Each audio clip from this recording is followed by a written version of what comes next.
নির্দিষ্ট কোনো কাঠামো থাকে না। এই সুর অঞ্চল ভেদে আঞ্চলিক পরিবেশ অনুযায়ী গড়ে ওঠে। সুর অনুযায়ী গানের ছন্দও নির্ধারিত হয়। তাই এক এক অঞ্চলের বাউল গানের সুর এক এক রকম।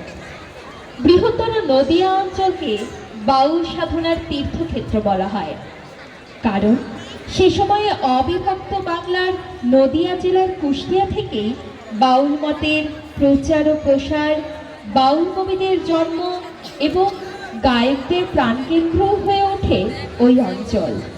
কারণ কুষ্টিয়া অঞ্চল থেকেই বাউল মরমী সাধনার ভাবধারা প্রভৃতি অঞ্চলগুলোতে ছড়িয়ে পড়ে।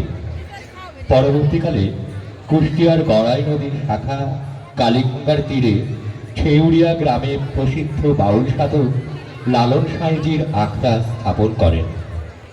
আধ্যাত্মিক সাধক লালন সাঁইজি মানব ধর্মের সাধনা করেছেন। তাই তো তিনি বলেছেন, মানুষ ভজলে সোনার মানুষ হবি। শুনুন তাহলে আজকের শেষ পরিবেশনা। এবং এই ক্ষেত্রে এতক্ষণ আপনাদের সাথে ছিলাম আমি তামিম মাহমুদ সিদ্দিক এবং আমি পারমিতা রায়।